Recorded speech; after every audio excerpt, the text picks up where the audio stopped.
Welcome back to Module 5 of Unit 1, that is data analysis. And we will be talking about which graph to use depending on the kind of data that we are working on. Now, we have already talked about the various forms of graphical representations of data, namely a histogram, a bar graph, a line graph, a frequency curve, a pie chart, and a subdivided bar graph. And while we talked about these graphical forms, we applied these forms to a single data set initially, just to know how to draw each one of this graph. Now, based on the data, we usually have a different preferences for each of this graph. Uh, like histogram can be used or is preferred over some kind of a data when it is in some form, bar graph in other form, pie chart in some other form, and so on. So we'll briefly talk about when do we prefer each of this graph based on the data. Now we have already seen a histogram in the previous class where we applied it to the data of 50 restaurants in Mumbai, a cost of meals in 50 restaurants of Mumbai. And this is exactly how the graph look like. Okay. Now histogram is usually preferred when you have data of this form itself. Now here the variable was cost of meals, and the cost of meals ranged from 10 to 80, and it is a continuous variable.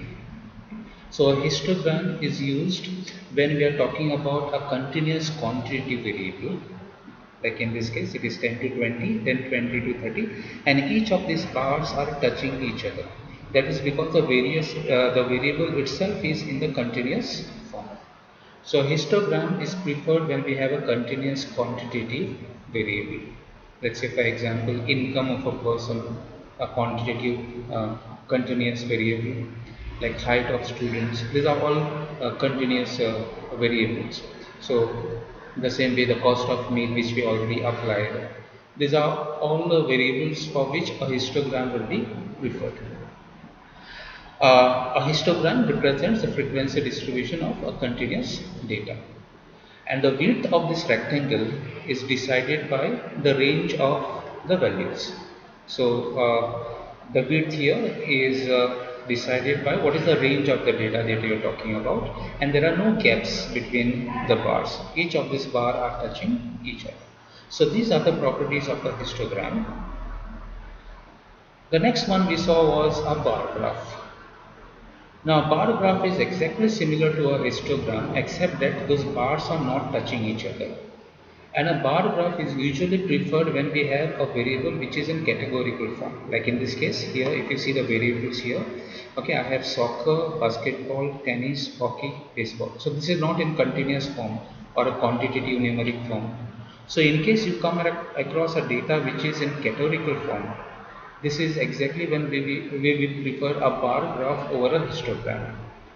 Each column represents a group defined by a categorical variable here.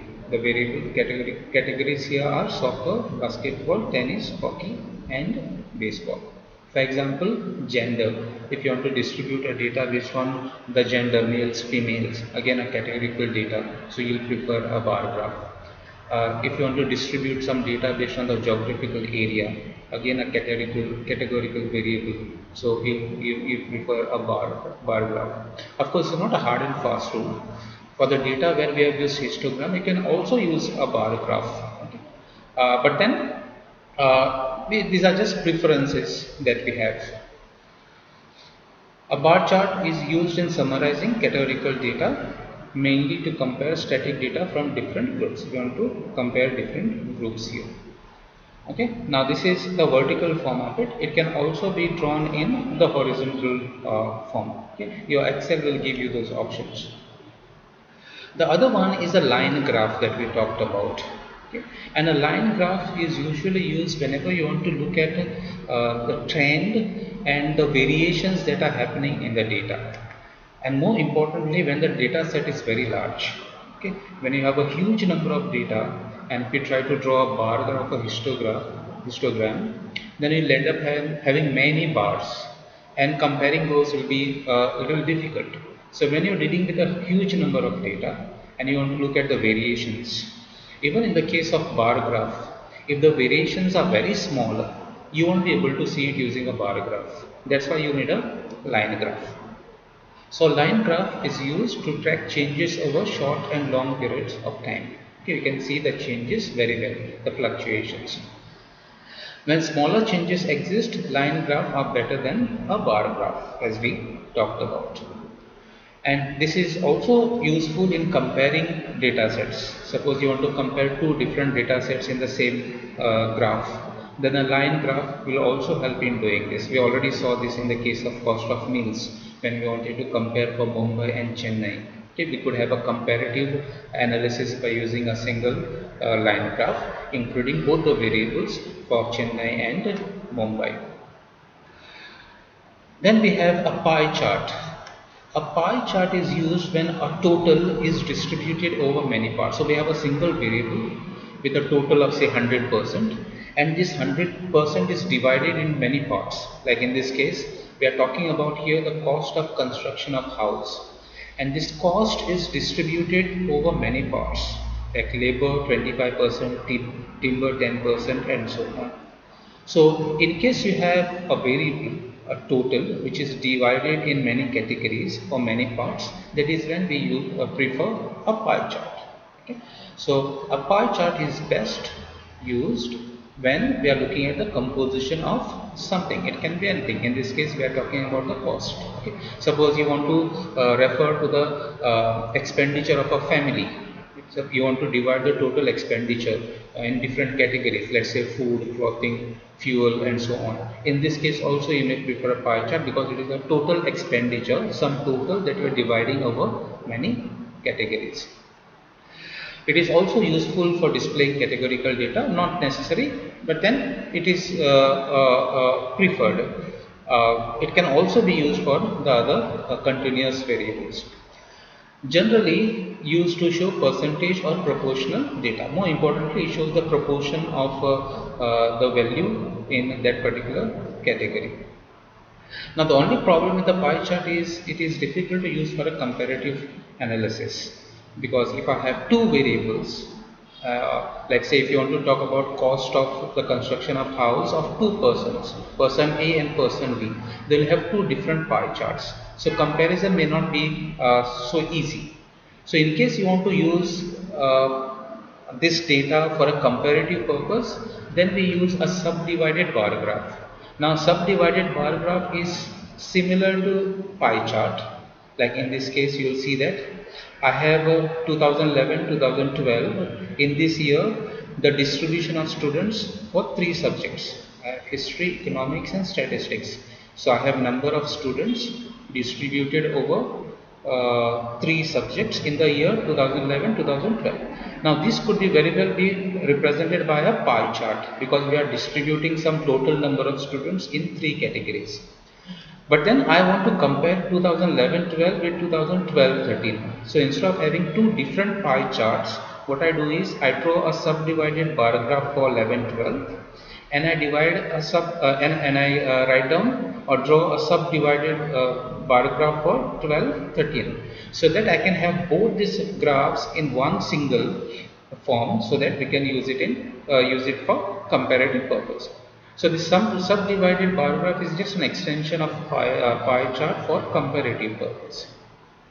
So it is used to represent data in which the total magnitude is divided into different parts or components, which is same as a pie chart.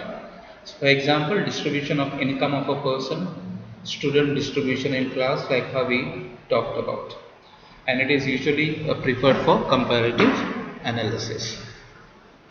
In case we want to compare data sets, like this is data that we have considered earlier. We had cost of meals in Mumbai in those 50 restaurants, and cost of meals in Chennai in 50 restaurants.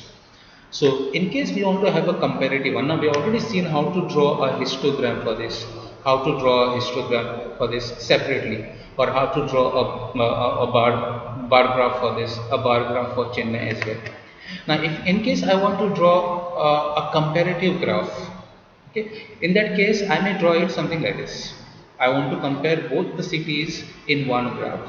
So instead of having a bar graph separately for each of the city, I have a multiple bar graph. So both the data sets you can draw in just one. Again, you have to just select the data and you have to go in the Excel insert option. You have to choose those multiple bar graph. It will give you this graph. This is something that we already talked about in the previous module.